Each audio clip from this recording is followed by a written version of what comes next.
চুক্তির ভিতরে বৈষম্য হয়েছে। চুক্তির বৈষম্যের কারণে পার্বত্য চট্টগ্রামে আজ আগুন জ্বলছে। যদি সাম্য প্রতিষ্ঠিত না হয় তাহলে আগুনে জ্বলে পুড়ে মরবে দেশ, সরকার ওই আগুন থেকে বাঁচতে পারবে না। হাজার হাজার শান্তি বাহিনীর নামে হাজার হাজার দস্যু পার্বত্য চট্টগ্রামের রাঙ্গামাটি আক্রমণ করে মসজিদ ভেঙেছে, মাদ্রাসা ভেঙেছে, এতিমখানাকে তছনছ করে দিয়েছে।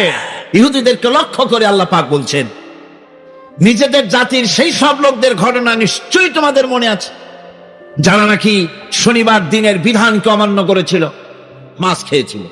এই নিষিদ্ধ মৎস্য ভক্ষণ করার কারণে কতগুলো বান্দর হইল? 70,000। এই 70,000 লোকই কিন্তু মাছ খায় নাই। 3টা ভাগ হয়ে গিয়েছিল। কয়টা ভাগ হয়েছে? 3টি ভাগ হয়েছে বনি ইসরায়েলের মধ্যে। এক ভাগে মৎস্য খেলো, খুব বুদ্ধি করে খেলো তারা। মানুষ তো বুদ্ধি দারুণ। তারা চিন্তা করলো শনিবারে মাছ যখন খাওয়া নিষেধ, তো শনিবারের দিন মাছ যখন আসবে কেনারায় একটা বেড়া দিয়ে রাখবে, এমন করে শনিবারে এসে ঢুকবে, বাইরেতে পারবে না। রবিবার দিন ওইটারে ধরিয়ে ধরিয়ে মজা করে খাবো। নিষিদ্ধ মৎস্য ভক্ষণ করলো। এই হলো এক শ্রেণী।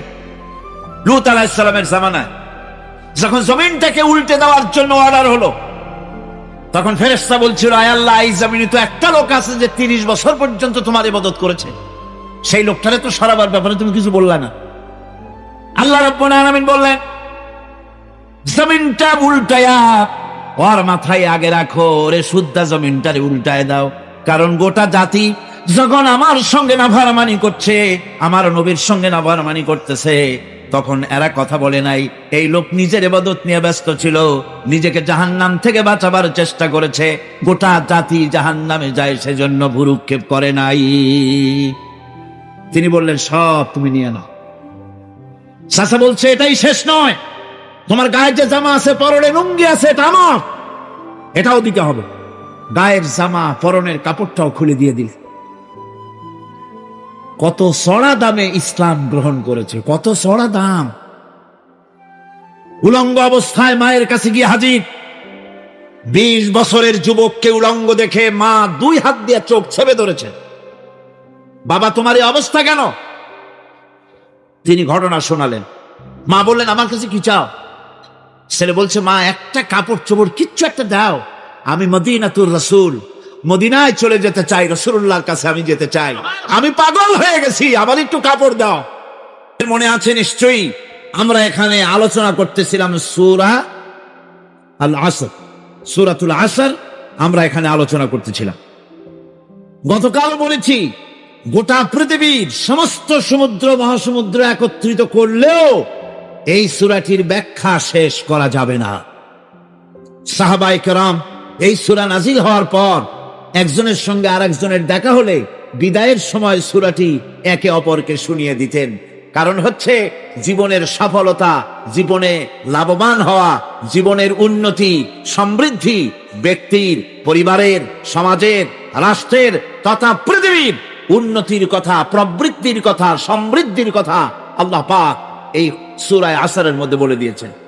মানুষের লাভ কিসে, ক্ষতি কিসে, এই দুটি কথাকে স্পষ্ট করে আল্লাহ পাক বলেছেন। বিগত 4 দিন আমি আপনাদের সামনে এই কথাগুলি বলেছি, কিন্তু শেষ করতে পারিনি। শেষ কি করা যাবে? না, যাবে না। কোন রকম একটু বুঝ দেওয়া, শেষ তো করা যাবে, শেষ করা যাবে না। এই কারণে আল্লাহ রাব্বুল আলামিন বলেছেন, নবী আপনি বলুন, আমার রবের কালেমার ব্যাখ্যা লেখার জন্য যদি তামাম পৃথিবীর সমস্ত সমুদ্র মহাসমুদ্রের পানিগুলি যদি কালি বানায়া যদি লেখা শুরু হয়ে যায়, লিখতে লিখতে তামাম পৃথিবীর পানিগুলি শেষ হয়ে যাবে, আমার রবের কালেমার ব্যাখ্যা লেখা শেষ হয়ে যাবে না। এ হচ্ছে আমার মনিবের সেই কালাম, এ হচ্ছে আমার আল্লাহ পাকের সেই কালাম, বলে শেষ করা যাবে না। তবু মানুষকে বুঝাবার জন্য আল্লাহ পাক যুগে যুগে তার গোলামদেরকে দিয়ে কোরআনের কথা চালু রেখেছেন, চলবে, চলতে থাকবে।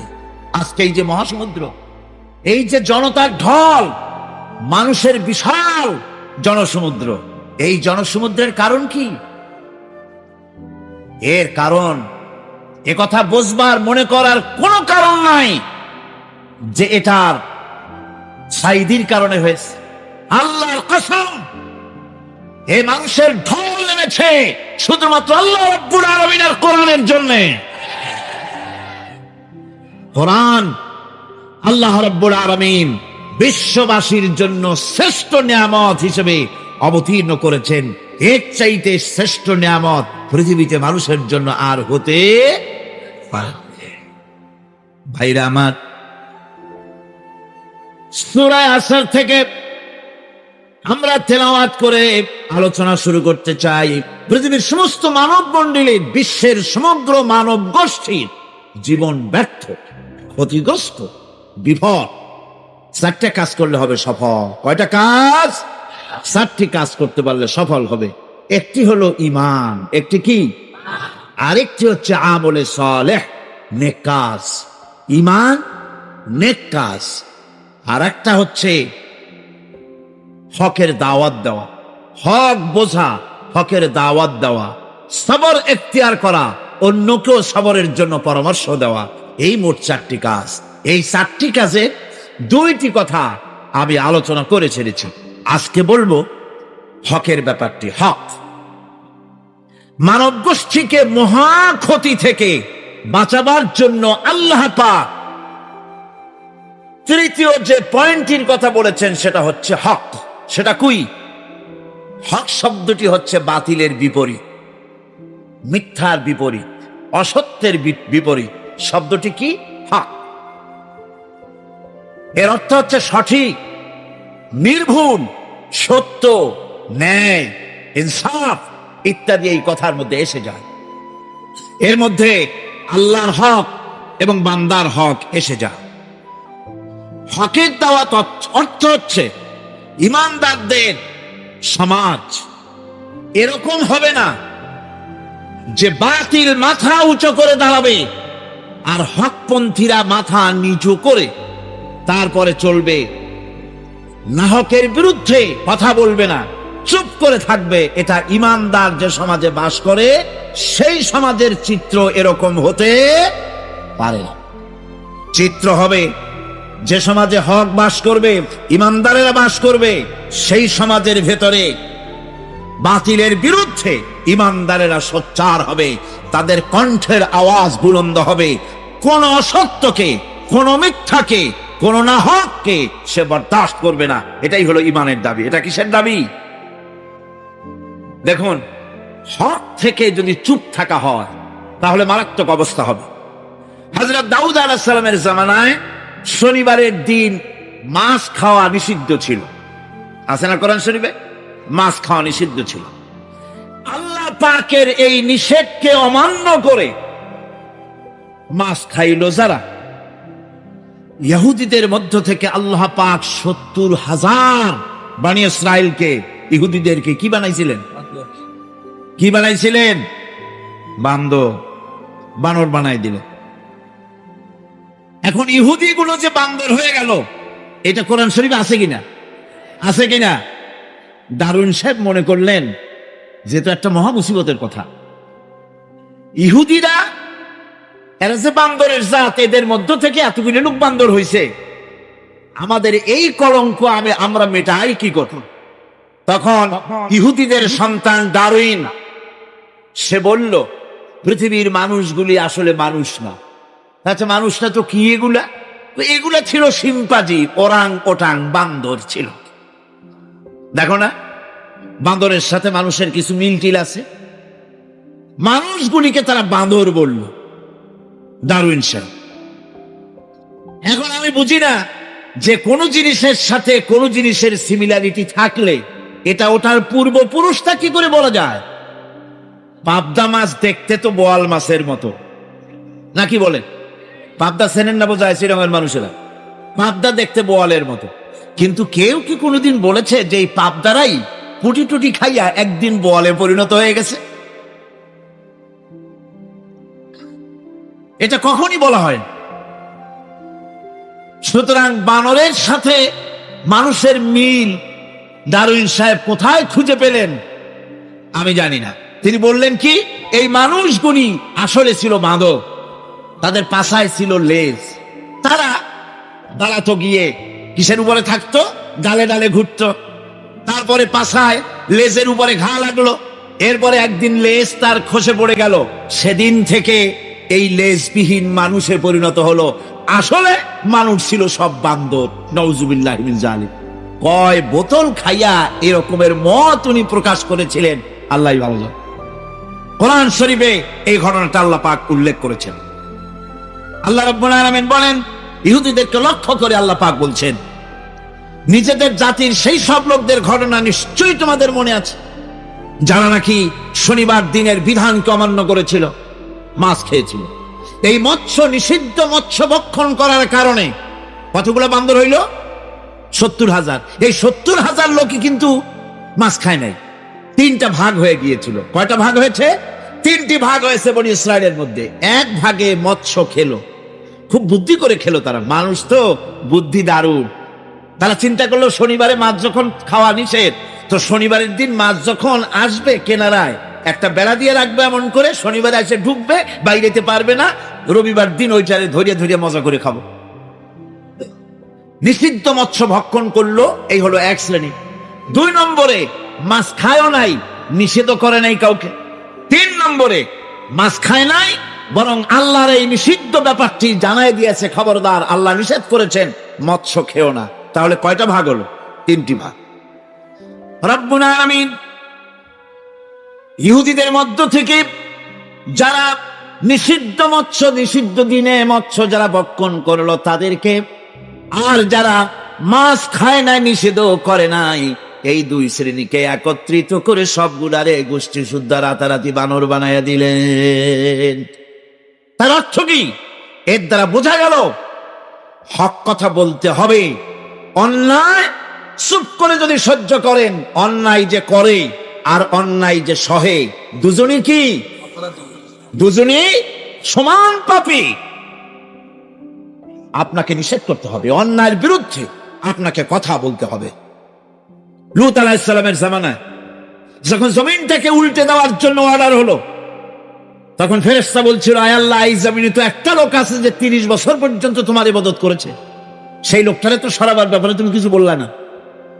আল্লাহ রাব্বুল আলামিন বললেন, জমিনটা উল্টায়া ওর মাথায় আগে রাখো, ওরে শুদ্ধা জমিনটারে উল্টায় দাও। কারণ গোটা জাতি যখন আমার সঙ্গে নাফরমানি করছে, আমার নবীর সঙ্গে নাফরমানি করতেছে, তখন এরা কথা বলে নাই। এই লোক নিজের ইবাদত নিয়ে ব্যস্ত ছিল, নিজেকে জাহান্নাম থেকে বাঁচাবার চেষ্টা করেছে। গোটা জাতি জাহান্নামে যায়, সেজন্য ভুরুক্ষেপ করে নাই। হক কথা বলতেই হবে। হক যে বলবে না, হক থেকে যে চুপ থাকবে, সে হচ্ছে শয়তানুন আখরাস, বোবা শয়তান। রাসূলুল্লাহ হাদিসে বলেছেন, হক থেকে যে চুপ থাকে সেটা কি শয়তান? বোবা শয়তান। এখন আপনাকে বিপদ মুসিবত থেকে বাঁচার জন্য হকের দাওয়াত দিতে হবে, তা না হলে আল্লাহ পাক ক্ষমা করবেন না। না হক যখন সমাজে চলতে থাকে, হকের আওয়াজকে, একজনকে হলেও হকের আওয়াজ বুলন্দ করতে হবে। কোরআনে কারিমে রব্বুল আলামিন বলেন, সতর্ক থাকো, বেঁচে থাকো ওই সব বিপদ থেকে, মুসিবত থেকে, যেই বিপদ শুধুমাত্র বিপদের কারণ যারা, ওদের জন্যই নাজিল হবে না, বরং যারা সহ্য করে তাদের উপরও বিপদ আসবে। যারা বিপদের কারণ, গুনাহের কারণ, শুধু ওরাই ধ্বংস হবে না, যারা সহ্য করবে তাদেরকেও আযাবের মধ্যে নিপতিত হতে হবে। একটা দৃষ্টান্ত দিলে বুঝবেন। আপনার বাড়ির সামনে ড্রেনের ভিতরে বিড়াল মরে পড়েছে, কুকুর মরে পড়েছে, আপনি নাকে রুমাল দিয়ে যান, বাড়িওয়ালা ভালাইতেছে না, আপনিও ভালাবার চেষ্টা করতেছেন না।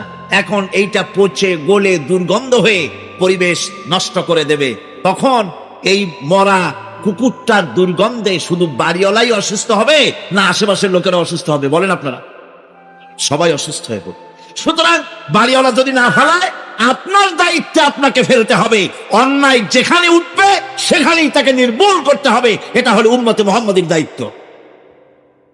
আল্লাহ পাক এর জন্য বলেছেন, তোমাদের মধ্যে এমন কিছু লোক থাকা দরকার যারা মানুষকে কল্যাণের দিকে ডাকবে এবং অকল্যাণ থেকে মানুষকে ফিরাবে, কল্যাণের দিকে ডাকবে, হকের দিকে ডাকবে, নেক কাজের দিকে ডাকবে, মানুষকে ভালো কাজের দিকে ডাকবে। এরকম কিছু লোক তোমাদের মধ্যে হয়ে যাওয়া উচিত, তৈরি হওয়া উচিত, যারা হকের দাওয়াত নিয়ে তারা সমাজে বেরোবে।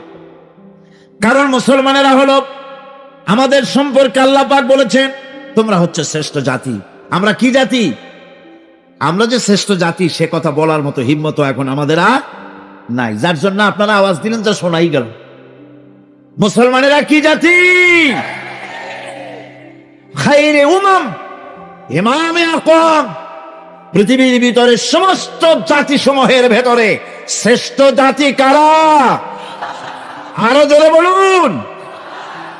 একথা কে বলেছেন? আল্লাহ পাক বলেছেন তোমরা শ্রেষ্ঠ জাতি। তোমাদের দায়িত্ব হচ্ছে তা'মুরুনা বিল মারুফ ওয়া তানহাউনা আনিল মুনকার। তোমাদের দায়িত্ব হচ্ছে ভালো কাজের আদেশ করবে, অন্যায় কাজ থেকে মানুষদেরকে ফিরাবে। এটা হচ্ছে তোমাদের দায়িত্ব। এই দায়িত্ব যদি আমরা পালন করতাম তাহলে আমাদের সমাজের ভেতরে এই অন্যায় অসত্য টিকে থাকতে পারতো না। আমরা মানুষকে ভালো কাজের আদেশ দেই না। ভালো কাজের আদেশ দিতে হলে ক্ষমতায় থাকতে হয়। আদেশ আর অনুরোধ এ দুটো কি এক জিনিস? আদেশ আর অনুরোধ দুটো কি এক জিনিস? আদেশ দিতে গেলে আদেশের জায়গায় পৌঁছাতে হয়। আদেশের জায়গায় না গিয়ে কাউকে হুকুম দেওয়া যায় না, অনুরোধ জানাতে হয়। গভর্নমেন্টের কাছে বিনীতভাবে অনুরোধ জানাই, সিনেমার অশ্লীলতার জ্বালায় টিকতে পারি না, রমজান মুবারক এসেছে, এই অশ্লীল সিনেমার ছবি নামায় ফেলা হোক, বিনীতভাবে অনুরোধ জানাই। এটা হলো অনুরোধ। আর আল্লাহ বলছেন ইসলামের ব্যাপারটা অনুরোধের ব্যাপার নয়, এটা হচ্ছে আদেশের ব্যাপার। ক্ষমতায় এমন লোক পাঠাতে হবে যে রমজান মাস এলে পরে অর্ডার দেবে সিনেমার সমস্ত ছবি আর গান বন্ধ করে দাও। হোটেলের কোনো দরজা খোলা থাকতে পারবে না, কোন খাবারের দোকান মুসলমানদের খোলা থাকতে পারবে না। এটা হচ্ছে অর্ডারের কাজ। তা'মুরুনা বিল মারুফ, আমর, হুকুম, ওয়ার্ডার। অনুরোধ করে হয় না, এটা আদেশ দেওয়ার মাকামে যেতে হয়। সেই আদেশের মাকামে আমরা কি যেতে পেরেছি? পারিনি। আমাদের অবস্থা হচ্ছে মোল্লার দৌড় মসজিদ পর্যন্ত। এই কথাটা যে কে শুনাইছে আল্লাহই জানে। মোল্লা কো জো মিলা হ্যায় মসজিদ মে সেজদে কি ইজাজত, মোল্লা কো জো মিলা হ্যায় মসজিদ মে সেজদে কি ইজাজত, নালায়েক সমঝতে হ্যায় यही ইসলাম কি আজাদ। মৌলভী সাহেব মসজিদের ইমামতি পাইছেন আর মনে করেছেন যে আমি ইসলামের স্বাধীনতা পেয়ে গিয়েছি। ডিসি সাহেব যদি দাওয়াত দেয়, মন্ত্রী সাহেব যদি দাওয়াত দেয়, আনন্দে অস্থির হয়ে যায়। আরে বাপরে, ডিসি দাওয়াত দিছে, কি সোজা কথা, মরি কি বাঁচি, উঠি কি পড়ি। ওই জায়গা পার্লামেন্ট, সেক্রেটারিয়েট, বঙ্গভবন যেদিন কোরআনের দখলে আসবে সেই দিন ওয়ালাদ দিয়ে অন্যায়কে বন্ধ করা সম্ভব হবে। আল্লাহ রাব্বুল আলামিন বলেন ওয়ামান আহসানু কাওলাম মিম্মান দাআ ইলাল্লাহ। ওর থেকে ভালো কথা আর কার হতে পারে? যে ব্যক্তি মানুষকে আল্লাহর দিকে ডাকে। সুবহানাল্লাহ বলেন, সুবহানাল্লাহ বলেন। আল্লাহর দিকে যে ডাকে, সেই কোরআন থেকে যে কথা বলে, সে কি কথা বলে? সত্য কথা বলে। কোরআন থেকে যে কথা বলে সত্য কথা বলে। আরে কোরআন থেকে যারা আমল করে আল্লাহ তাদেরকে পুরস্কৃত করে। ওয়ামান হাকামা বিহি আদালা, কোরআন থেকে যে বিচার করে সেই জাস্টিস, ইনসাফ কায়েম করে। আর যারা কোরআনের দিকে দাওয়াত দেয় তাদের দাওয়াতি সহজ সরল দাওয়াত। আওলাদের রাসূল আপনাদের সামনে কোরআনের দাওয়াত দিলেন, কোরআনের পক্ষে কাজ করুন, সবাই হাত উঁচু করে আপনারা সমর্থন দিয়েছেন। আমরাও অপেক্ষা করব এই সমর্থন আপনারা কতদিন বজায় রাখতে পারে। আল্লাহ যেন তৌফিক দেন। জোরে গান আমিন। আরো জোরে বলেন আমিন। ওয়ামান আহসানু কাওলাম মিম্মান দাআ ইলাল্লাহ। ওর চাইতে ভালো কথা আর কার? যে মানুষকে আল্লাহর দিকে ডাকে। আমরা কার দিকে ডাকি? বিশ্বাস করুন। আমরা তো সমাজতন্ত্রের দিকে মানুষ ডাকি না, বলেন আমরা কি সমাজতন্ত্রের দিকে মানুষ ডাকি? পুঁজিবাদের দিকে ডাকি, জাতীয়তাবাদের দিকে ডাকি, ধর্ম নিরপেক্ষ মতবাদের দিকে ডাকি। আমরা কার দিকে ডাকি? ধর্ম নিরপেক্ষ মতবাদ আল্লাহর তৈরি না মানুষের তৈরি? পুঁজিবাদ আল্লাহর না মানুষের? সমাজতন্ত্র আল্লাহর না মানুষের? জাতীয়তাবাদ আল্লাহর না মানুষের? আরে কোরআন কার, ইসলাম কার? সে আল্লাহ রাব্বুল আলামিনের দিকে আমরা ডাকি। আমরা আমার বাপের দিকে ডাকি না, মায়ের দিকে ডাকি না, দাদার দিকে ডাকি না, মন গড়া কথা বলি না। ওলামায়ে হক কথা বলে কোরআনের কথা। সুবহানাল্লাহ। পার্লামেন্টে, জাতীয় সংসদে কথা হচ্ছিল, বাজেট বক্তৃতা, প্রথম 1996-97 অর্থ বছরের বাজেট বক্তৃতা। আমি লক্ষ্য করলাম যিনি বক্তৃতা করতে দাঁড়ান তিনি দাঁড়িয়ে বলছেন, আমি স্মরণ করছি সহস্র বছরের অমুক তমুক ইত্যাদি। আমি বাকিটার বললাম না, আপনারা মিলাইনি, এইরকম বললো তার।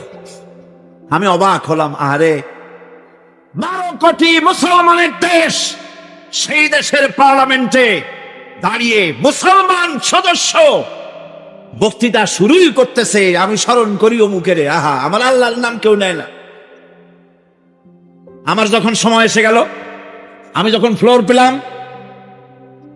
এগুলি সংসদে রেকর্ড হয়ে আছে। আলহামদুলিল্লাহ, আমি ওই দিন যত আনন্দ পাইছিলাম মনে হয় এরকমের আনন্দ খুব কম পেয়েছি। আমি যখনই সময় পেলাম আল্লাহ এবং রসুলের হামনাদ পড়ে তারপরে আমি বললাম, আমি আমার হৃদয়ের সবটুকুন আবেগকে উজাড় করে, সবটুকুন শ্রদ্ধাকে উজাড় করে আমি স্মরণ করছি। যখনই বলেছি এই পর্যন্ত দেখি একে অপরের দিকে তাকাতাকি করছে, কোন নেতার কথা কই। আমি বললাম, আমি আমার হৃদয়ের সবটা আবেগ উজাড় করে আমি স্মরণ করছি ওই বিশাল আকাশের মালিক আল্লাহ রাব্বুল আলামিনকে স্মরণ করছি। আল্লাহর কথা বলায় যত মজা, এত মজা পৃথিবীতে আর কোথাও না। আমি নেতার প্রশংসা করব কখন? আমি তো আমার আল্লাহর প্রশংসা করি, শেষ করতে পারলাম। আমার আল্লাহ কত বিরাট, কত বড়, কত মহান, কত আজিম। আল্লাহু আকবার, কত মহান তিনি। সেজন্য আমি বলি ওই রকম রাজনৈতিক দল না করাই ভালো। যেই রাজনৈতিক দলে থাকলে আল্লাহু আকবার স্লোগান দেওয়া যায় না। মুসলমানের সন্তানেরা, তোমরা কথা বলতে পারো না, তোমাদের নেতাদেরকে জানাও, আমি মুসলমানের বাচ্চা, আমার গায়ে সূর্য সেনের এক ফোঁটা রক্ত নাই, আমার শরীরে রবীন্দ্রনাথের রক্ত নাই, আমার শরীরে খালিদ বিন ওয়ালিদের রক্ত প্রবাহিত, সালাউদ্দিন আইয়ুবীর রক্ত প্রবাহিত, শহীদ তিতুমীরের রক্ত প্রবাহিত। সুতরাং দুনিয়ার মিছিলে জনসভায় সব স্লোগান দেওয়া যাবে, নারায়ে তাকবীর আল্লাহু আকবার বলা যাবে না, এমন রাজনীতির কপালে আগুন লাগুক। আমার জন্ম যেদিন হয়েছে আমার কানে প্রথম কি আওয়াজ শুনেছি? চিল্লায় বলতে হবে, কি শুনেছি? আমার আজানের প্রথম শব্দ কি? আমার ইকামতের প্রথম শব্দ কি? আমার নামাজের প্রথম শব্দ কি? আমার জীবনের শেষ নামাজ জানাজার প্রথম শব্দ কি? শেষ শব্দ কি? সুতরাং বঙ্গভবন, পার্লামেন্ট থেকে শুরু করে জীবনের সব ক্ষেত্রে স্লোগান তো একটাই মুসলমানদের, নারায়ে তাকবীর আল্লাহু আকবার। ওর থেকে ভালো কথা আর কার হবে যে ব্যক্তি মানুষকে ডাকে আল্লাহর দিকে। সুবহানাল্লাহ, প্রাণ ভরে কান সুবহানাল্লাহ। আমরা কোন নেতার দিকে মানুষকে ডাকি না, আল্লাহর কসম, আমরা কোন মানুষের পূজা করি না, কোন ব্যক্তির পূজা করি না, কোন নেতার পূজা করি না, কোন নেতার দিকে মানুষকে আকর্ষিত করি না। আমরা মানুষকে ডাকি আল্লাহর দিকে, আর ডাকি বিশ্ব নবী সৈয়দুল মুরসালিন আশরাফুল আম্বিয়া রাহমাতুল লিল আলামিন জনাব মুহাম্মদুর রাসূলুল্লাহ সাল্লাল্লাহু আলাইহি সাল্লামের দিকে মানুষদেরকে ডাকি। ওয়া মান আহসানু কাওলাম মিম্মান দাআ ইলাল্লাহ। ওর থেকে ভালো কথা আর কার হবে যে মানুষকে আল্লাহর দিকে ডাকে। ওয়া আমিলা সালিহান, আর এরপরে সে নেক কাজ করে, সৎ কাজ করে। আর আমি হচ্ছি মুসলমানদের একজন। আমি মুসলমান তা বলছে না, কিন্তু কি বলছে? আমি মুসলমানদের একজন। এই আয়াত নাজিল হলো কখন? যখন মক্কায় মুসলমানদের উপরে অত্যাচারের স্টিম রোলার চালানো হচ্ছে। মুসলমানদেরকে চিৎ করে শোয়াইয়া আগুনের উপরে চিৎ করে শোইয়েছে। আগুনের আংটা আগুনের উপরে চিৎ করে শুইয়ে দিয়ে বুকের উপরে পাথর চাপা দিয়ে রাখা হয়েছে। হযরতে খুবাইব রাদিয়াল্লাহু তাআলা আনহুকে খালি গায়ে দেখে একদিন হযরত ওমর বলেছিলেন, খুবাইব, তোমার পিঠের এমন অবস্থা কেন? কোমরটা এরকম চিকুন, পিঠের ভিতরে এত বড় বড় গর্ত কেন? তিনি বললেন, ওমর ভাই, তোমার কি মনে নাই ইসলাম কবুল করার অপরাধে কাফির বেঈমানেরা আমাকে মারধর করেছে, না খাওয়ায় রেখেছে। তারপরেও যখন ইসলাম আমাকে দিয়ে ছাড়াতে পারলো না, তখন আগুন জ্বালালো, আংটা আগুন বিছায় দিয়া আমাকে চিৎ করে শুইয়া দিয়া আমার বুকের উপরে পাথর চাপা দিয়া রাখলো। আগুন পুড়ে পুড়ে গোশতের মধ্যে ঢুকলো, গায়ের রক্ত আর চর্বি গলে গলে আগুনগুলো নিভে গেল। সেই যে পিঠের ভিতরে গর্ত হয়েছে, আজও পর্যন্ত পিঠের গর্ত মুছে যায় নাই।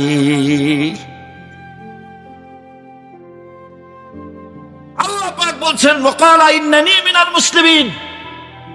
ওই সাহাবীরা যখন নিজেকে মুসলমান বলে পরিচয় দেওয়ার অর্থই হলো সিংহ, ব্যাঘ্র, হিংস্র প্রাণীর সামনে নিজেকে সুপর্দ করে দেওয়া, সেই পজিশনে, ওই প্রেক্ষাপটে মুসলমানরা বলতেছে, ইন্নানী মিনাল মুসলিমিন, যে মুসলমান গুলারে তোমরা পিটাও, আমি ওদের একজন মুসলমান। কত বড় সাহসের কথা! যাদেরকে মারতেছো, পিটাইতেছো, আগুনের উপরে রাখতেছো, আমি তাদেরই একজন মুসলমান। সুবহানাল্লাহ। এইরকম মার খেয়ে অস্থির হয়ে তারপরে হযরত হাব্বাব বিন আরিত রাদিয়াল্লাহু তাআলা আনহু রাসূল করিম সাল্লাল্লাহু আলাইহি ওয়াসাল্লামের খেদমতে হাজির হয়ে বলেছিলেন, তিনি কাবা শরীফের ছায়া আরাম ফরমাচ্ছিলেন।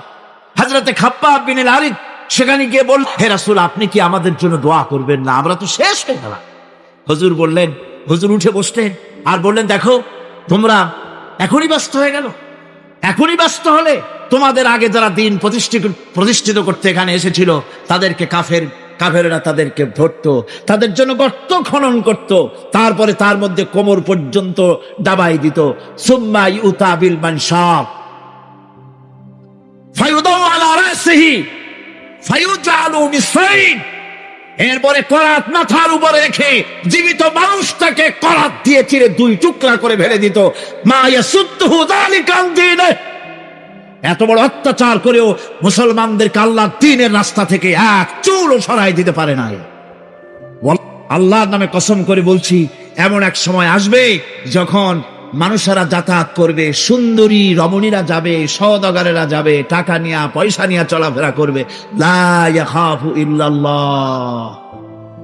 আল্লাহ ছাড়া মনের মধ্যে কারো ভয় থাকবে না। সুবহান সুবহান।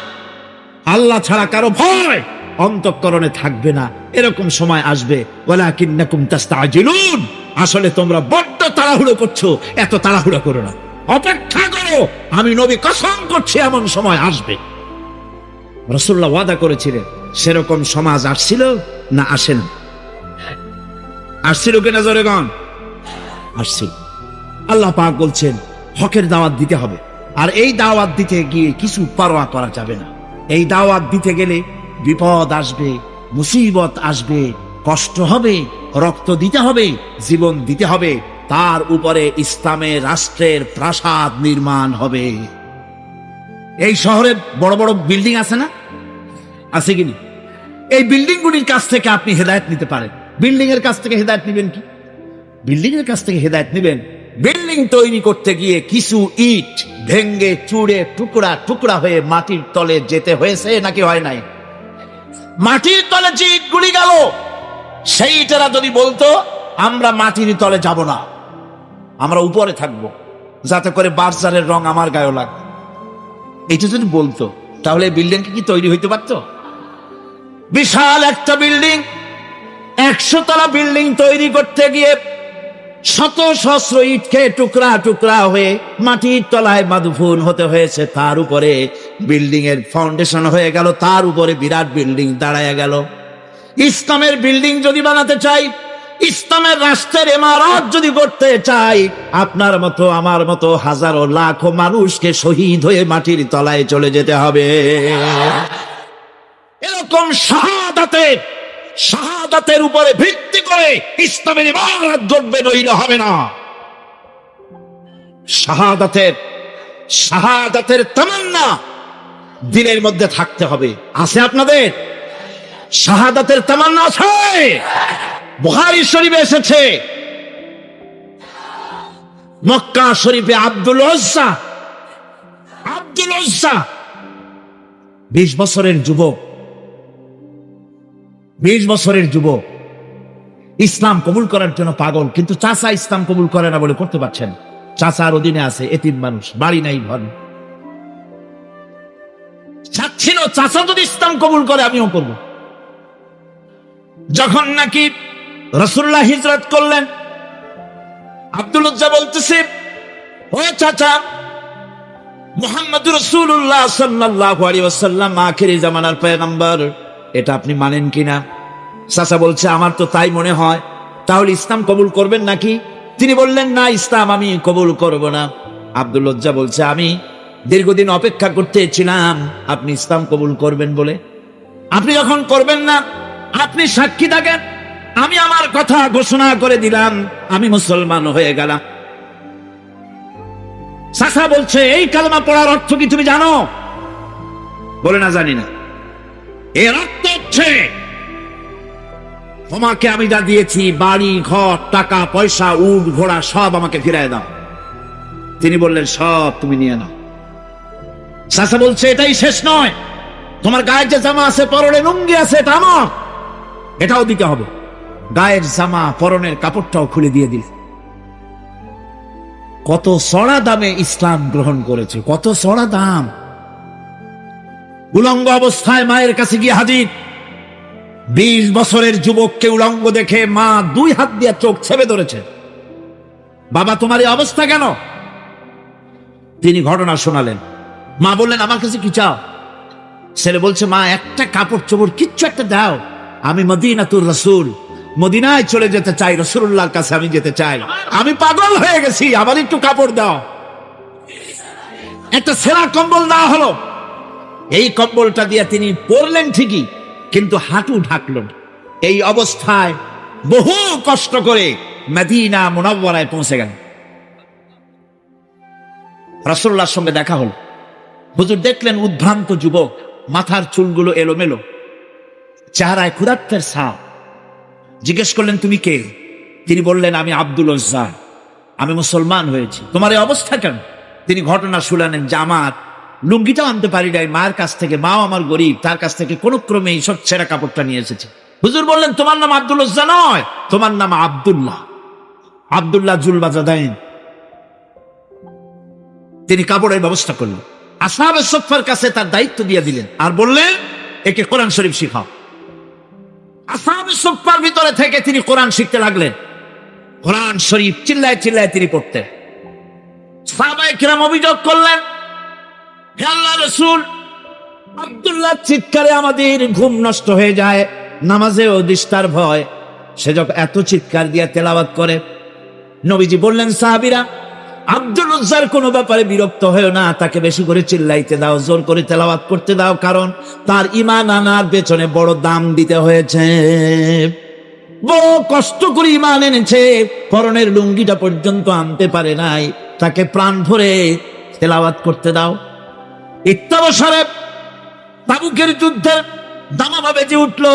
আল্লাহর নবী চান্দা চাইলেন, যার কাছে যা আছে হাজির করো। মেয়ে লোকেরা গলার হাত দিল, নাকের ফুল দিল, কানের দুল দিল, টাকা পয়সা দিল, সোনা দানা দিল। স্তূপ হয়ে গিয়েছে হুজুরের সামনে। আল্লাহর নবী প্রশ্ন করলেন, সকলে তো দিলে, কিন্তু আমার আবু বকর কোথায়? হযরত আবু বকর রাদিয়াল্লাহু তাআলা আনহু একটা পিড়ারের আড়াল থেকে বেরোলেন, হাতে ছোট্ট একটা থলি হুজুরের হাতে উঠাই দিলেন। থলির মুখটা খুলে যখন ঢালা হলো, দেখা গেল তা থেকে কিছু কয়েকটা দিরহাম আর কিছু গম তা দিয়া পড়লো। হুজুর হযরত আবু বকরের দিকে তাকালেন, তাকিয়ে দেখেন হযরত আবু বকরের চোখের পানি দাঁড়িয়ে ভিজে ভিজে পড়তেছে। নবীজি বললেন, ও আমার সাহাবীরা, আজকে তোমরা সবাই মিলে যা দান করেছো, এ সকল দানের তুলনায় আবু বকরের দান আল্লাহর দরবারে বেশি মর্যাদা হয়ে গেছে। সকলের মধ্যে প্রশ্ন জাগলো। এ প্রশ্ন নিরসন করার জন্য নবীজি প্রশ্ন করলেন, তুমি কত দিছো, কত রাখছো? প্রত্যেক সাহাবী বললেন, আমি এত দিয়েছি, বাড়ি এত আছে, অর্ধেক দিছি, অর্ধেক আছে, 12 আনা দিছি, 4 আনা আছে। হযরতে আবু বকর রাদিয়াল্লাহু তাআলা আনহুকে প্রশ্ন করা হলো, তুমি কি দিয়েছো, বাড়ি কত রেখে এসেছো?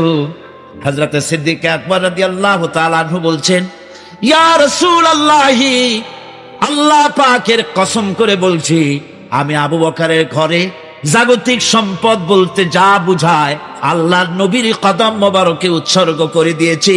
আমার ঘরে আল্লাহ তার রাসূল ছাড়া কোনো জিনিস আর বাকি নাই।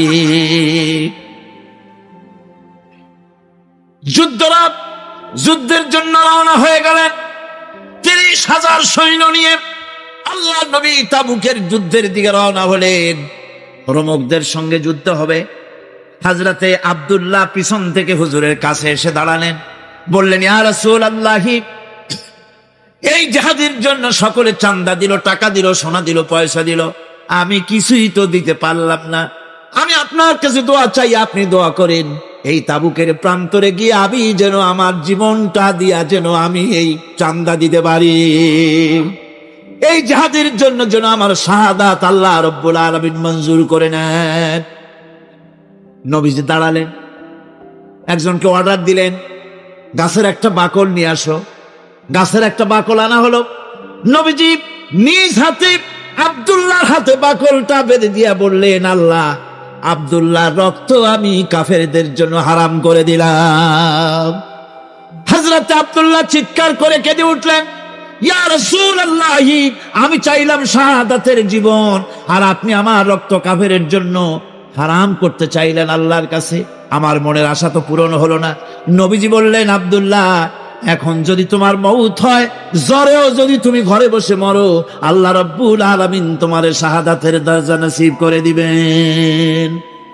তাবুকের প্রান্তরে গিয়ে বেশ কয়েকদিন পর রাসূল করিম সাল্লাল্লাহু আলাইহি ওয়াসাল্লামের কাছে খবর এলো, হে রাসূল, আব্দুল্লাহ কয়েকদিন জ্বরে ভুগে ইন্তেকাল করেছে। হুজুর বললেন, আব্দুল্লাহর গোসল দিয়ে কাফনের কাপড় পরায় নিয়ে আস। আনা হলো, জানাজা পড়া হলো। রাতের বেলায় আলো নাই, অন্ধকার রাত। কবর খনন করা হলো। কবরের কাছে একজন একটা টিম টিম করে আলো জ্বালায় ধরেছে, দুইজনে লাশ উঁচু করে নিয়ে আসছে। আর কবরের ভিতরে একজন দাঁড়ানো লাশ ধরার জন্য। যিনি কবরের ভিতরে দাঁড়ানো, তিনি বলতেছেন, লাশ যে দুইজনে তোমরা আনতেছো, খবরদার তোমার ভাইয়ের সাথে যেন বেয়াদবি না হয়। কবরের কাছে এসে যখন লাশ দিয়ে দেওয়া হলো, কবরের ভিতরে দাঁড়ায়া লাশ যিনি ধরলেন, তিনি আর কেউ নন, তিনি বিশ্বনবী মুহাম্মাদুর রাসূলুল্লাহ সাল্লাল্লাহু আলাইহি ওয়াসাল্লাম। আল্লাহ যে বহন করে এসেছেন, তার একজন হযরত আবু বকর, একজন হযরত ওমর রাদিয়াল্লাহু তাআলা আনহুমা লাশ বহন করে এসেছে। কবরের পাশে হযরত বেলাল আলো উঁচু করে ধরেছেন। রাসূলুল্লাহ নিজ হাতে কবরের মধ্যে আব্দুল্লাহকে শোয়াই দিলেন। কবর থেকে উঠে এসে কবরের উপরে মাটি দিয়ে নবীজি আল্লাহ রাব্বুল আলামিনের দরবারে কবরের দুদিকে হাত বিস্তার করে নবীজি বললেন, আল্লাহ, আজকের এই সন্ধ্যা পর্যন্ত আমি আব্দুল্লাহর প্রতি রাজি ছিলাম, তুমিও আব্দুল্লাহর প্রতি খুশি হয়ে যাও। আমি রাজি ছিলাম এর উপরে, তুমিও খুশি হয়ে যাও। হযরত ইবনে মাসউদ রাদিয়াল্লাহু তাআলা আনহুমা চিৎকার মেরে কেঁদে বলছিলেন, আয় আল্লাহ, কতই না ভালো হতো আব্দুল্লাহর লাশটা না হইয়া আজকে যদি আমার লাশটা হতো, তাহলে আমার ভাগ্যটা কতটা খুলে যেত। দ্বীনের জন্য, ইসলামকে টিকে রাখার জন্য হকের ময়দানে আসতে হবে, হকের কথা বলতে হবে, ইসলামের পতাকা উঁচু করে ধরতে হবে। ভয় করা যাবে না। ভয় করা যাবে? বন্ধুগণ, কোরআন শরীফের এই তাফসীরের মাহফিলে আমরা সব সময় হক কথা বলি, ঠিক কিনা? 20 বছরের ইতিহাস তার সাক্ষী। দেশি বিদেশি আন্তর্জাতিক দুনিয়া মুসলিম নির্যাতনের, মানবতা নির্যাতনের বিরুদ্ধে আমরা কোরআনের মাহফিল থেকে কথা বলে থাকি, ঠিক কিনা? আমি আগেই বলেছি, আক্ষরিক অর্থে এ মাহফিল কোন রাজনৈতিক দলের মাহফিল নয়, এটা কোরআনের মাহফিল। চলে বলেন কিসের মাহফিল? আর কোরআনের মাহফিল থেকে যদি হক কথা বলা না হয়, তাহলে হক কথা বলা হবে কোথায়, ঠিক কিনা? আজকে বাংলাদেশের সবচাইতে মারাত্মক ইস্যু পার্বত্য চট্টগ্রাম। এই হকের ব্যাপারে ওয়াতাওয়াসাউ বিল হক, এই হকের ব্যাপারে যদি চুপ থাকি, আল্লাহর কাছে আমাদেরকে আসামি হতে হবে।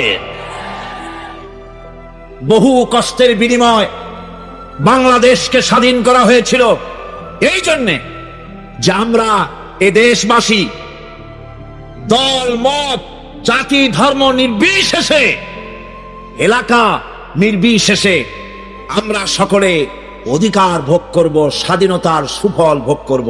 এটাই ছিল মানুষের আশা, ঠিক কিনা? এখানে কোন দ্বিতীয় শ্রেণীর নাগরিক হবে না, সকল নাগরিক একই ধরনের সুবিধা ভোগ করবে, এটাই ছিল কথা, ঠিক না? কিন্তু আজ যে চুক্তি করা হয়েছে, এই চুক্তির মাধ্যমে উপজাতীয়দেরকে দ্বিতীয় শ্রেণীর নাগরিক বানানো হয়েছে। এই ধারা অব্যাহত থাকলে, এই চুক্তি যদি কার্যকরী হয়, তাহলে পার্বত্য চট্টগ্রামের উপজাতীয়রা তারা উদ্বাস্তু ভিক্ষুকে পরিণত হয়ে যাবে। তথাকথিত শান্তি কমিটি, তথাকথিত শান্তি বাহিনী, তাদের হাতে আজ জিম্মি পার্বত্য চট্টগ্রামের 5 লক্ষ উপজাতীয়রা। তাদের পক্ষে কোরআনের মাহফিল থেকে কথা বলতেই হবে। দেশের অখণ্ডতা, দেশের স্বাধীনতা, দেশের সার্বভৌমত্বের প্রতি বাংলাদেশের সেনাবাহিনী, ঠিক কিনা? বাংলাদেশের প্রতিটি অঞ্চলে সেনাবাহিনীর পদচারণা অব্যাহত, বিনা বাধায় থাকতে হবে। সেটাই স্বাধীনতার গ্যারান্টি। বাংলাদেশের মানচিত্রের কোন অংশে সেনাবাহিনী যেতে যদি বাধাগ্রস্ত হয়, সেই অঞ্চল বাংলাদেশের হাতে থাকবে না, ভারতের খপ্পরে চলে যাবে। আজ আপনাদের সামনে আরজ করতে চাই, চুক্তি তো সেটাই শান্তি চুক্তি হতো যদি এলাকার সকল মানুষের সঙ্গে কথা বলে একটা মিউচুয়াল আন্ডারস্ট্যান্ডিং এর মাধ্যমে যদি চুক্তি করা হতো, তাহলে এই চুক্তিটা হতো শান্তি চুক্তি, ঠিক না? এলাকার 5 লক্ষ লোককে এই চুক্তির ভিতরে সামিল করা হয় নাই। এটা কি সত্য বললাম না মিথ্যা বলেছি? সংবিধান পরিপন্থী পার্লামেন্টকে বুড়ো আঙ্গুল দেখিয়ে ভারতকে খুঁজে করার জন্য যে চুক্তি তৈরি করা হয়েছে, জনগণ এই চুক্তি মানে না। চুক্তির ভিতরে বৈষম্য হয়েছে। চুক্তির বৈষম্যের কারণে পার্বত্য চট্টগ্রামে আজ আগুন জ্বলছে। যদি সাম্য প্রতিষ্ঠিত না হয়, তাহলে আগুনে জ্বলে পড়বে দেশ। সরকার ওই আগুন থেকে বাঁচতে পারবে না। হাজার হাজার শান্তি বাহিনীর নামে হাজার হাজার দস্যু পার্বত্য চট্টগ্রামের রাঙ্গামাটি আক্রমণ করে মসজিদ ভেঙেছে, মাদ্রাসা ভেঙেছে, এতিমখানাকে তছনছ করে দিয়েছে। আমি আশা করি সরকার জনগণের বিরুদ্ধে অবস্থান গ্রহণ করবেন না, এটা আমি আশা করব। সর্বোচ্চ শাস্তি মৃত্যুদণ্ড, নন বেলেবল কেস, এই সমস্ত ভয় দেখাইয়া লাঠি দিয়া পিটাইয়া দুনিয়ার কোন জনগণ ঠান্ডা করা যায় নাই। কাজী ভুল পথে যাবেন না। কারা আপনার বুদ্ধি দেয়? এরা আপনাকে ভালো বুদ্ধি দেয় না। দেশের বিশাল জনশক্তি এই চুক্তির বিরোধিতা করে চুক্তি বাতিল বলে ঘোষণা করুন। দেশের জন্য কল্যাণ হবে। আমরা কল্যাণ চাই, শান্তি চাই। বন্ধুগণ, কোরআনে কারীম বলছে ওয়াতাওয়াসাউ বিল হক, ওয়াতাওয়াসাউ বিস-সাবর, হকের দাওয়াত দাও। আর হকের দাওয়াত দিতে গেলে বিপদ আসবে। হকের দাওয়াত দিতে গেলে কি আসবে? বিপদ আসবে। সেই বিপদ আসলে সবর করতে হবে। কি করতে হবে? সবর করতে। এই সবর হচ্ছে মহা ক্ষতি থেকে বাঁচার জন্য 4 নম্বরের বিষয়। এটা হলো কয়টা কথা আমাদেরকে ক্ষতি থেকে রক্ষা করবে? বলেন না কয়টা? 4টা। তার একটা হলো কি? 2 নম্বরে কি? আমলে সালেহ। 3 নম্বরে কি? হকের দাওয়াত। 4 নম্বরে কি? সবর। বলতে পারে আমরা ধর্ম নিরপেক্ষ, ধর্মের ব্যাপারে আমরা নিরপেক্ষ, গুলো মানি না, বিশ্বাস করি না। কিন্তু যারা ধর্মে মানে, যে ধর্মেরই হোক না কেন, সে ব্যক্তি ধর্ম নিরপেক্ষ যদি দাবি করে, এটা মিথ্যে কথা, এটা মুনাফিকি ছাড়া কিছু হতে পারে না। মুসলমানকে, যে কোনো জাতিকে যে ধর্মে আছে ধর্মের পক্ষে থাকায় কথাই বলা হচ্ছে। এখন আমি বলতেছিলাম ইমানের কথা। ইমান আগে আনতে হবে। ইমান সম্পর্কে আল্লাহ রাব্বুল আলামিন বলতেছেন, ইমান হলো আগে, তারপরে ইসলাম। আবার ইমান আনার আগে আবার কুফরি একটা শব্দ আছে, সেটা হলো তাগুত। যে ব্যক্তি তাগুতকে অস্বীকার করেছে, সর্বপ্রথম তাগুতকে অস্বীকার করতে হবে। ওয়া ইউমিন বিল্লাহ, আর এরপরে আল্লাহর উপরে যে ঈমান আনলো, ফাকাদ ইসতামসাকা বিল উরওয়াতিল উসফা, সেমন এক শক্ত অবলম্বন ধারণ করলো যা তাকে কোনো কিছুই বিচ্ছিন্ন করবে না, ধ্বংস করে দেবে না। সুবহানাল্লাহ। এখন সত্যিকারের ঈমানদারের পরিচয়টা কি? কোরআনে কারীম সত্যিকারের ঈমানদারের পরিচয় এভাবে পেশ করতেছে। ঈমানের দাবিতে সত্যবাদী কারা? ইন্নামাল মুমিনুনা আল্লাযীনা আমানু বিল্লাহি ওয়া রাসূলি।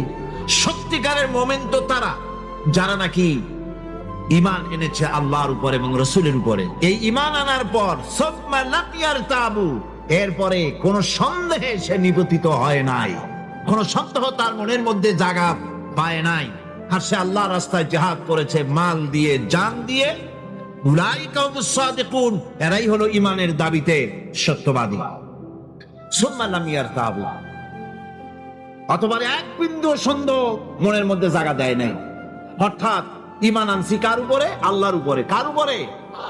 আর তার রাসূলের উপরে। আল্লাহ এবং রাসূলের উপরে ঈমান আনার পর যারা আল্লাহ এবং রাসূলের বিধান জীবনের সকল ক্ষেত্রে মানতে পারে নাই, তারাই সন্দেহে নিপতিত হয়েছে। কথা বুঝতে পেরেছে? তাদের সন্দেহ এই কোরআন মানুষের জীবন, তার সম্পদ, তার রাজনীতি, তার অর্থনীতি পরিচালনা করতে পারে না। সেই জন্য ধর্মের ব্যাপারে কোরআন মানি, ধর্মের ব্যাপারে নামাজ আর রোজা মানি, কিন্তু রাজনীতিতে ধর্ম মানি না। এটাই হলো সন্দেহ। এটাই কি? সন্দেহ, অবিশ্বাস। জীবনকে তারা 2টা ভাগ করেছে। এক ভাগ রাজনীতির জন্য, আর এক ভাগ কিসের জন্য? ধর্মের জন্য। জীবনকে ভাবে 2টা ভাগ করার কোন অধিকার দেওয়া হয় নাই। যারাই মুখে উচ্চারণ করেছে, যারা জীবনকে, যারা নাকি ঈমান এনেছে, কালেমা বিশ্বাস করেছে, আল্লাহ এবং রাসূলের প্রতি ঈমান এনেছে, জীবনকে 2টা ভাগ করার কোন অধিকার নাই। যার কথা মতো নামাজ পড়ব, তার কথা মতোই রাজনীতি করব। যার কথা মতো হজ করব, যাকাত দিব, তার কথা মতো পার্লামেন্ট চালাবো।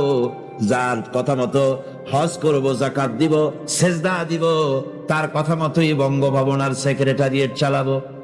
যাকে মানি, যে আল্লাহরে সেজদা করি সারা জীবন, যে রাসূলকে মানি আমার নেতা হিসাবে, রাসূল হিসাবে, সে আল্লাহ এবং রাসূলের হুকুম অনুযায়ী আমার কোর্ট কাছারি, আদালত, শিক্ষাঙ্গন চালাবো। এটা যদি চালাই তবে আমি মুমিন, আর যদি না চালাই, সন্দেহে যদি নিপতিত হয়ে যায় যে কোরআন থাকবে মসজিদে, আমার পার্লামেন্টে কোরআন ঢুকতে পারবে না। কোরআন পার্লামেন্ট শুরু হওয়ার সময় একবার তেলাওয়াত হবে, কিন্তু তা আমল করা হবে না। অনুষ্ঠানগুলি শুরু হবে কোরআন দিয়ে, কিন্তু তা আমল করা হবে না। কোরআন তেলাওয়াত করে ব্যবসা প্রতিষ্ঠান উদ্বোধন করা হচ্ছে, কিন্তু সুদের টাকা দিয়ে ব্যবসা প্রতিষ্ঠান বানানো হলো। বিবাহ পড়ানো হচ্ছে কোরআনের আয়াত দিয়ে, কিন্তু যৌতুক গ্রহণ করা হারাম, সেই যৌতুক দিয়ে বিয়ে উদ্বোধন করা হলো।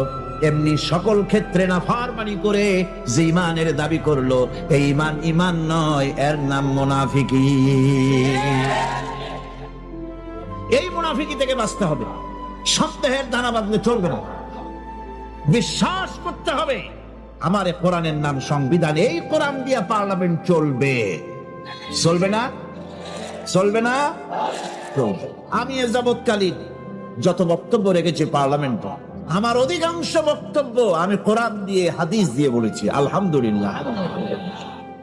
চাই সে শিল্পনীতি, বিদ্যুৎ নীতি, অর্থনীতি, বাজেট, শিক্ষানীতি, আইন শৃঙ্খলা পরিস্থিতি, সবটা কোরআন হাদিস দিয়ে আমি আলোচনা করার চেষ্টা করেছি, আলহামদুলিল্লাহ।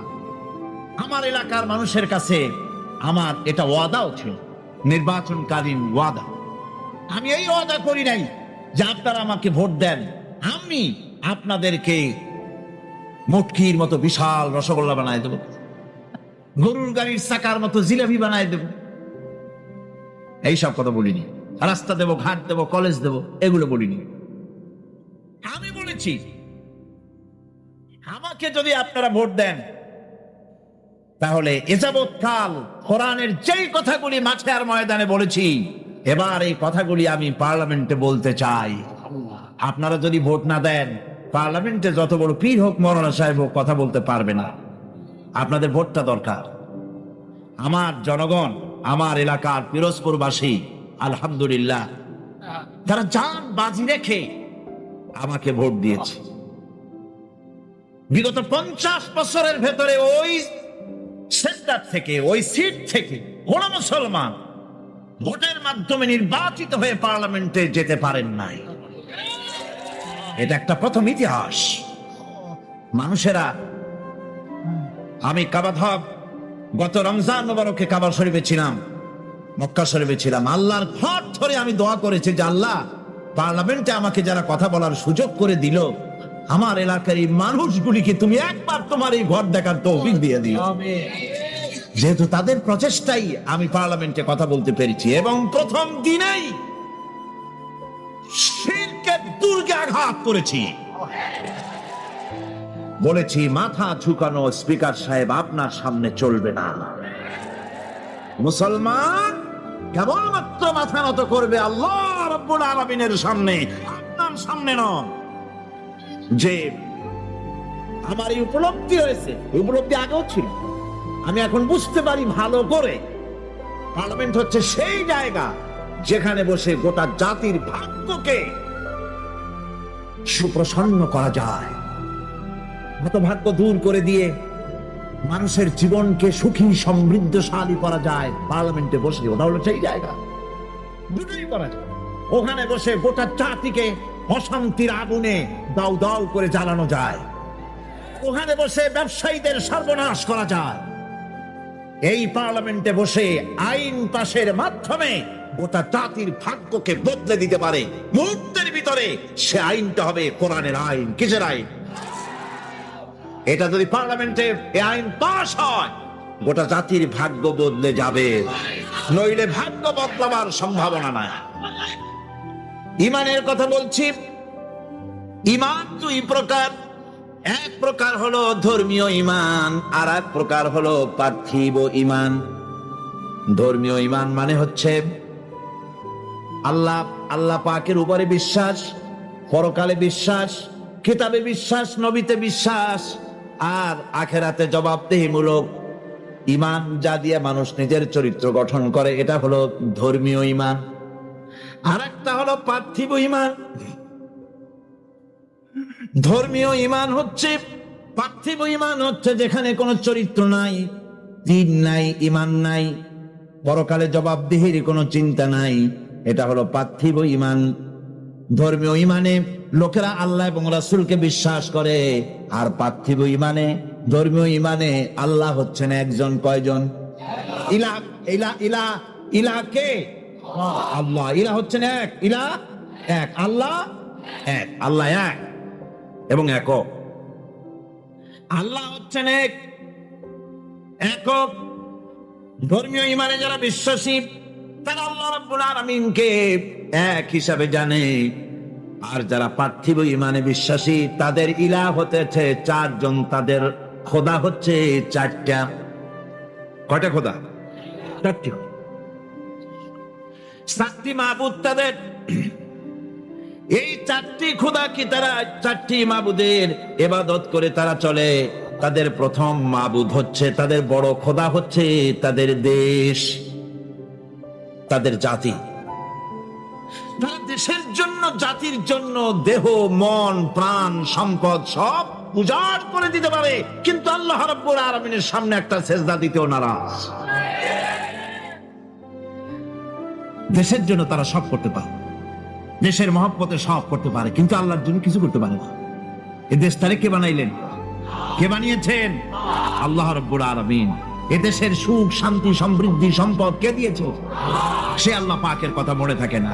শুধু দেশের জন্য তারা দেশভিত্তিক জাতীয়তা তৈরি করে, দেশভিত্তিক জাতীয়তা। তারপরে ধর্ম তারা বাদ দিয়ে দাও, আর মেতে হয় জাতির গঠন। ধর্ম নাই তো তুমিও নাই, নাইকো যদি মাধ্যাকর্ষণ, গ্রহ সূর্য ভূমিও নাই। ধর্ম দিয়ে জাতির গঠন হয়। ধর্ম হচ্ছে ভিত্তি, তারপরে জাতি। আমি তো আগে মুসলমান, তারপরে আমি বাংলাদেশি। আমি আগে কি, তারপরে কি? আমি বাংলাদেশি। প্রথমে ধর্ম, আমি মুসলমান। এই ধর্ম যদি থাকে আমার জাতীয়তা টিকবে। আমার ধর্ম ছাড়া যদি জাতীয়তা গড়ি, সেই জাতীয়তা মিক্স আপ হয়ে যাবে।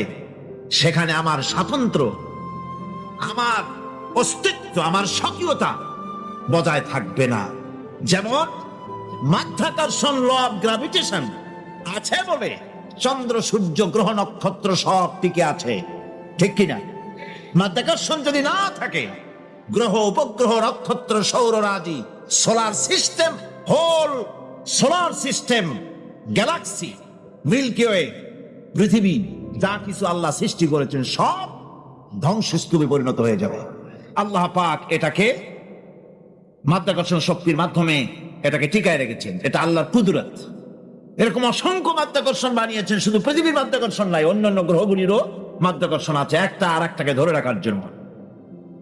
মাধ্যাকর্ষণ আছে বলেই যেমন সব আছে, ধর্ম আছে বলে জাতি আছে। ধর্ম থাকবে না, এই জাতীয়তার 4 পয়সার কোনো দাম। এজন্য এই টাটকা খোদাগুলির মধ্যে, ওদের যে 4টা খোদা, সেই 4টা তাজা টাটকা খোদাগুলির মধ্যে সবচেয়ে বড় খোদা হলো ওয়াতান, দেশ। দেশের জন্য গান রচনা করে, দেশের পাখির জন্য গান রচনা করে, দেশের গাছের জন্য গান রচনা করে, দেশের প্রবাহিত নদী নালার জন্য গান তৈরি করে।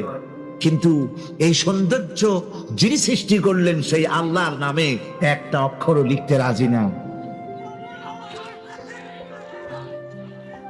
সুতরাং আইন তৈরি করার ইখতিয়ার হচ্ছে আল্লাহ পাক। মানুষগুলি তো আল্লাহ। এই জন্য এ মানুষের একটা স্বাধীন সত্তা আছে। দারুণ মর্যাদা মানুষের। মর্যাদা কার বেশি? মানুষের। কন্যা কার বেশি? কোথায় পাইলাম?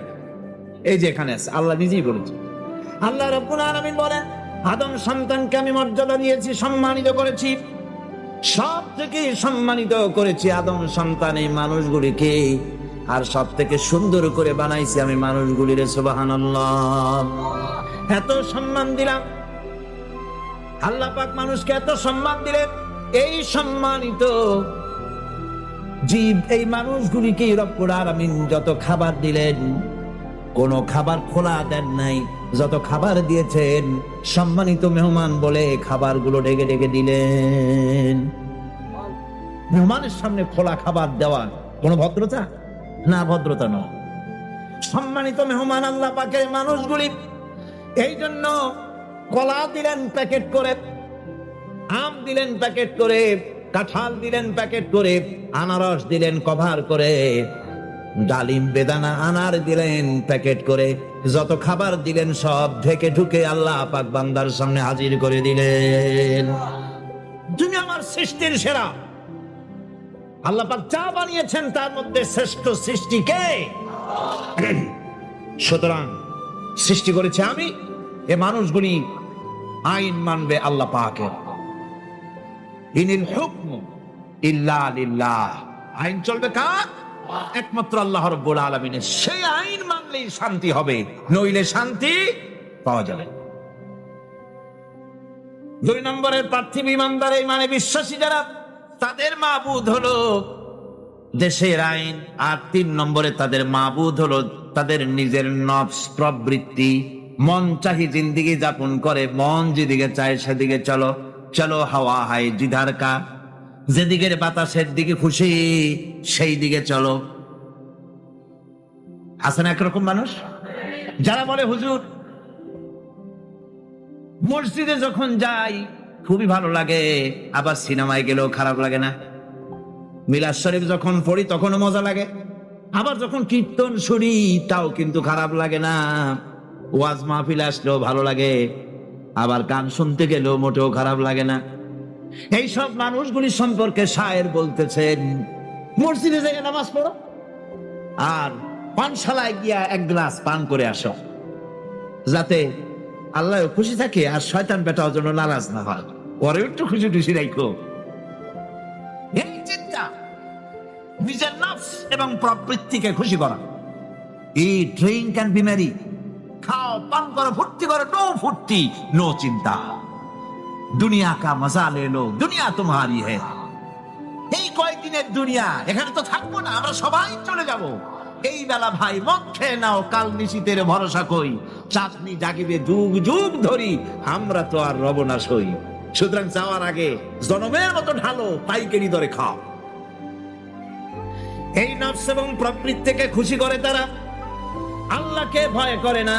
নফস তাদের 3য় নম্বরের মাবুদ, আর 4র্থ নম্বরের মাবুদ হচ্ছে তাদের নিজস্ব জ্ঞান এবং বিচক্ষণতা।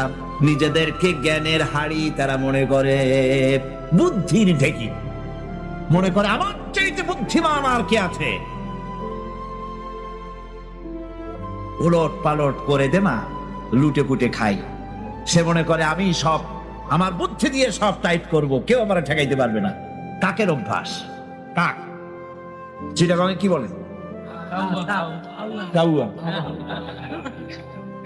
আচ্ছা বলে কাউয়া উর্দু শব্দ, বাংলায় বলে কাক। এই কাক তার খাদ্য গোপন করে কিভাবে দেখেছেন?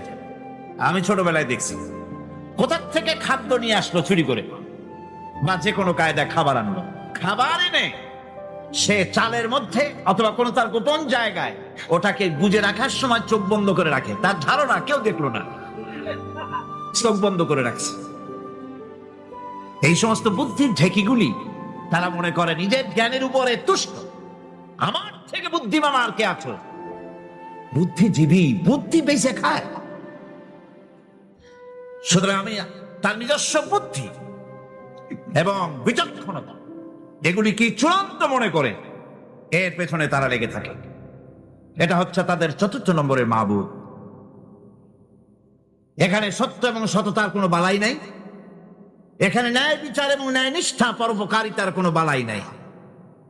মদ, জুয়া, বেশ্যাবৃত্তি, ব্যভিচার, চুরি, প্রতারণা, ডাকাতি, শয়তানি, বদমাশ, এখানে সব চলে। এখানে কোনো মানবতার প্রশ্ন নাই।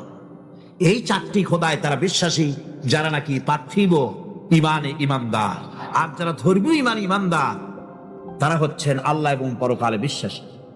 এখন এই কথাটা মনে রাখতে হবে যে ইমান এমন এক বিষয় যা আবার মৌখিক দাবি করলেই হয় না। কেউ যদি বলে লা ইলাহা ইল্লাল্লাহ, মুসলমান কি হয়ে গেল? বলেন আপনি, ফতোয়া দেন হয়ে গেল? ফিরাদনে ঘর কে ভি দিয়া লা ইলাহা ইল্লাল্লাহ তো ক্যা হাসিল, দিলো নিগাহ মুসলমান নেহি তো কুছ ভি নেহি। ফিরাদনে ঘর কে ভি দিয়া লা ইলাহা ইল্লাল্লাহ, মুখে আসলো আর স্বতঃস্ফূর্ত ভাবে বলে ফেললো লা ইলাহা ইল্লাল্লাহ তো ক্যা হাসিল, এতে কিছু এর দ্বারা কোনো উপকার হলো না। দিল নিগাহ মুসলমান হি তো কুছ ভি নেহি, অর্থাৎ তার মন, তার মস্তিষ্ক লা ইলাহাকে বিশ্বাস করলো না, আমল করলো না, এই কালেমা পড়ার কোনো দাম নাই। এবার আল্লাহর ভাষায় শুনুন, আল্লাহ রাব্বুল আলামিন বলছেন, লোকেদের মধ্যে এমন অনেক লোক আছে যারা মুখে বলে আল্লাহর উপর ঈমান এনেছি, পরকালকে বিশ্বাস করেছি। আল্লাহ বলেন ওমা হুম বিমুমিনিন, এরা মুমিন না। আল্লাহ কি বলছেন খুব লক্ষ্য করেন। একদিকে মুসলমান হইতে হলে বিশ্বাস করতে হবে কি আল্লাহর পরকাল, রাসূলের উপর ঈমান, এগুলি করতে হবে। একটা লোক ঘোষণা করলো যে আমি আল্লাহ এবং পরকালকে বিশ্বাস করি, এরপরে আল্লাহ পাক বলছেন আমা হুম বিমুমিনিন, এরা মুমিন না, কারণ এই কথাগুলি তার মুখের মনের কথা না। সে ব্যক্তি, এরকম ব্যক্তি এ মাহফিলও থাকতে পারে, যদি থাকে আল্লাহ রাব্বুল আলামিন তাকে হেদায়েত নসিব করে দিন, আমরা বলি আমিন। সে লোকটিকে আমি আলোচনা করলে আপনি নিজেই বুঝতে পারবেন, যার ভুল তার কাছে ধরা পড়বে। আয়নার সামনে দাঁড়ালে পরে আয়না সব বলে দেয়, ঠিক কি না?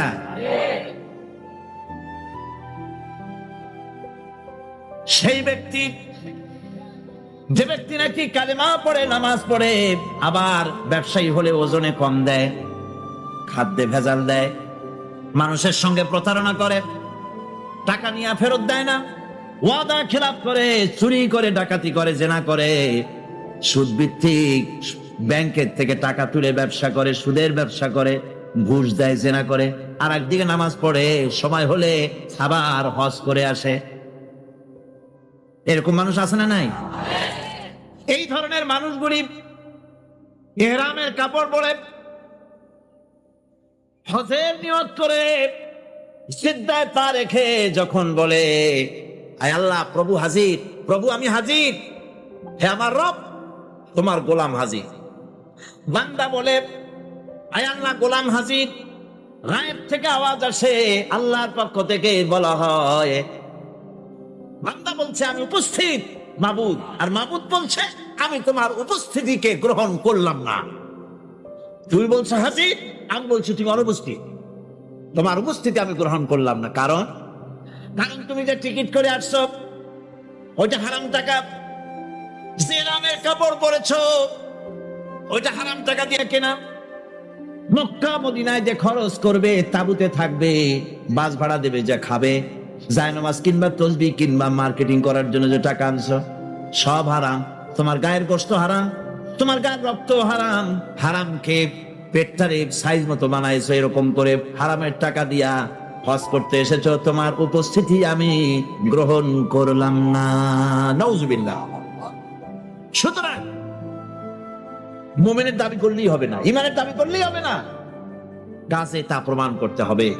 নিশ্চয় যারা বলে আমাদের রব আল্লাহ, অথবা এই কথার পরে সে দৃঢ় পথ থাকে, ফেরেশতাগণ তার প্রতি ফেরেশতা অবতীর্ণ হয়, অর্থাৎ আল্লাহর রহমত তার উপরে নাজিল হয়। যে ব্যক্তি ঈমানের দাবি করে ঈমানের উপরে টিকে থাকে, আল্লাহর রহমত তার উপরে নাজিল হতে থাকে। ঈমান আনাই শুধু মুখে দাবি করাই শেষ কথা নয়, ঈমান আনার পর ঈমানের উপরে টিকে থাকা সবচেয়ে বড় কথা। ঈমানের উপরে টিকে থাকতে হবে। ঈমান হচ্ছে শান্তি এবং সমৃদ্ধির চাবিকাঠি। আমরা কি শান্তি চাই? জোরে বলেন চাই। সেই শান্তি কি চুক্তি করে পাওয়া যাবে? অশান্তি আরো বাড়বে, অশান্তি আরো বাড়বে। চুক্তি করে শান্তি হয় না। তবে হ্যাঁ হয় যদি তা কোরআন কেন্দ্রিক হয়। গতকাল সে আলোচনা হয়ে গেছে। আমরা যদি দেশে শান্তি চাই, দেশে যদি সমৃদ্ধি চাই, তাহলে তার চাবিকাঠি হতেছে ঈমান। ওই শুনুন, আল্লাহ রাব্বুল আলামিন ঈমানের কথাই বলছেন। দেশের লোকেরা যদি আমার উপর ঈমান আনে, কে বলতেছেন? কে বলতেছেন? দেশের লোকেরা যদি আমার উপর ঈমান আনে আর আমাকে ভয় করার নীতি যদি অবলম্বন করে চলে, তাহলে আমি আল্লাহ রাব্বুল আলামিন ওই দেশের মানুষের জন্য আকাশের আর জমিনের সব বরকতের দরজা আমি আল্লাহ খুলে দেব। আল্লাহর ওয়াদা মিথ্যা হয়? আল্লাহর ওয়াদা মিথ্যা হয়? কখনো মিথ্যা হয় না। ভাইরা, আমাদের দেশটা তো গরিব না। আমাদের দেশটা কি গরিব? অনেকে বলেন গরিব, কিন্তু আমি বলি না। গরিব হইলে পরে একজন তো শত সহস্র কোটি টাকার মালিক। গরিব হলে এত টাকা, গরিব দেশ হলে ওই লোকটা এত টাকা বানাইলো কেমনে? আর একজনের পাও রাখা ট্যাবলেট কেনার পয়সা নাই। একজনের তো 1000 বিঘা জমি আছে, আর একজনের রান্নাঘর উঠাবার জায়গা নাই। একজন তো তার মেয়ে বা ছেলের বিবাহে লক্ষ লক্ষ কোটি টাকা খরচ করছে, আর একজন তো তার বাপ মারা গিয়েছে, কাপড় কেনার পয়সা নাই। এটা বাংলাদেশের ইতিহাস কিনা? তাহলে বোঝা যাচ্ছে দেশে সম্পদ আছে, সম্পদ আছে। কি সম্পদ আছে? আমাদের আছে পশু সম্পদ, গবাদি সম্পদ, আমাদের আছে বনজ সম্পদ, খনিজ সম্পদ, মৎস্য সম্পদ, পানি সম্পদ, মানব সম্পদ, সব সম্পদ আছে। আমাদের কোনো জিনিসের অভাব নেই। একটা জিনিসের অভাব, সেটা হলো সৎ নেতৃত্বের অভাব। সৎ নেতৃত্ব, চরিত্রবান নেতৃত্বের অভাব, এই অভাবে সব নষ্ট করে দিয়েছে। আমার দেশে সম্পদ আছে, সম্পদ রক্ষণাবেক্ষণ করার জন্য যে ইমাম দরকার সেটা নাই। আমার দেশের সেদিনও সিলেটের মাগুর ছড়ার 1-2 টাকার নয়, 1-2 হাজার কোটি টাকার নয়, 40,000 কোটি টাকার গ্যাস পুড়ে বর্ষ হয়ে গিয়েছে। আমাদের ইমানি শক্তি নাই, সাহস নাই বলে এই ষড়যন্ত্র হতে পেরেছে, ঠিক না? আমাদের যদি ইমানে শক্তি থাকতো, যারাই ক্ষমতায় আসে ভারতের ভয়তে খালি কাঁপতে থাকে থরথর। আর মেয়ে ভারতকে ভয় করো কেন? সে কি তোমার ক্ষমতায় রাখতে পারবে? কর না পারবে? ক্ষমতায় রাখতে পারবে কে? ক্ষমতা দেওয়ার মালিক কে? সিনাই নেওয়ার মালিক কে? সে আল্লাহরে ভয় করবে। ওই সাতারে ভয় করে কি হবে? কি করতে পারবে সে? ওর শত শত কোটি, ওর 100 কোটি মানুষের সিনায় হিম্মত নাই। আমার 12 কোটি মানুষের সিনায় ওর থেকে লক্ষ কোটি গুণে বেশি হিম্মত আছে। সেই হিম্মতটা কি? সেটা কি? একত্ববাদের তৌহিদের আমানত। যার সিনার ভিতরে বদ্ধমূল, যেই জাতির সিনায় বদ্ধমূল, এমন 12 কোটি মানুষ ধারণ করে ধন্য বাংলার মাটি। কারো হুমকিতে, কারো চক্ষু, রাঙ্গা চক্ষু, রক্ত চক্ষু দেখে এই জাতি নিশ্চিহ্ন হতে পারে না। মুমকিন নেই মেটানা, না মনে সাফ মারা, আমার অস্তিত্বকে খতম করে দেয়। এই শক্তি কারো নাই পৃথিবীর বুকে। তবে মুনাফিক হলে খতম হয়ে যাইতে হবে। কি হলে খতম হবে? মুনাফিক হলে। ইমানদার হলে টিকে থাকতে পারে। আমার দেশে সম্পদ রয়েছে, সম্পদের কোনো অভাব নাই, সম্পদে ভরপুর আমার দেশ। আমার দেশে যেখানে গ্যাস আছে সেখানে তেলও আছে। মাঝে মধ্যে তেলের কূপ উৎসারিত হয়। ভোলা, বাখরাবা, সিলেটের হরিপুর, তেল মাঝে মধ্যে ওঠে। আল্লাহ পাক একটু একটু দেখান তেল আছে, তেল আছে। তেল তোরা পাবি যদি ইমানদার হও। মাটির তেল বেরিয়ে আসবে, নিয়ে কুলাইতে পারবি না। সৌদি আরব, কুয়েত, কাতার, বাহরাইন, ওমান, সুদান, ইয়েমেন, আরব আমিরাত। আমি অনুরোধ রাখবো সবার কাছে, অনেকে বাইরে আছেন এবং পিছনে যারা বসে আছেন, দয়া করে একটু এগিয়ে আসেন। আপনারা একটু সামনাসামনি বসি, একটু সামনাসামনি বসে কথা বললে ভালো লাগে। আবার এই ফাঁকে কেউ চলে যাবেন না যে সুযোগ পাইছি সবই উঠবো আমি চলে যাই, এই ফাঁকে কেউ যাবেন না। একটু দয়া করে আপনারা এগিয়ে আসেন। আহেন, আপনারা একটু এগিয়ে আসেন না কেন? আহেন, কথা বলতে সুবিধা হবো। দেখেন না মাঝখানে অনেক জায়গা ফাঁকা, কিছু মানুষ সামনে, কিছু মানুষ পিছনে, একটু সৌন্দর্য আছে না? দয়া করে আসেন, আপনারাও একটু এগিয়ে আসেন। ভাই আসেন একটু, ভাই আপনারা একটু আসেন। আলহামদুলিল্লাহ, আলহামদুলিল্লাহ নাহমাদুহু ওয়া নাস্তাঈনুহু ওয়া নাস্তাগফিরুহু ওয়া নু'মিনু বিহি ওয়া নাতাওয়াক্কালু আলাইহি ওয়া নাউযু বিল্লাহি মিন শুরুরি আনফুসিনা ওয়া মিন সাইয়্যাতি আ'মালিনা। من يهده الله فلا مضل له ومن يضلله فلا هادي له ونشهد أن لا إله إلا الله وحده لا شريك له ونشهد أن محمدا عبده ورسوله أما بعد فقد قال الله تعالى في كلامه المجيد والفرقانه الحميد أعوذ بالله من الشيطان الرجيم بسم الله الرحمن الرحيم يا أيها الذين آمنوا اتقوا الله حق تقاته ولا تموتن إلا وأنتم مسلمون وقال النبي صلى الله عليه وسلم تركت فيكم أمرين لن تضلوا ما تمسكتم بهما كتاب الله وسنة رسوله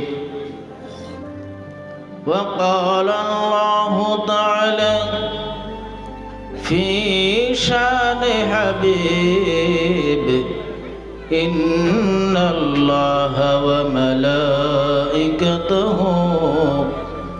يصلون على النبي يا أيها الذين آمنوا صلوا عليه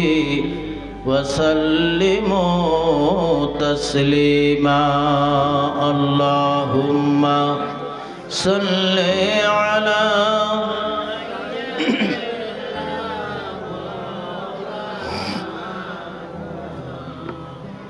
وعلى آله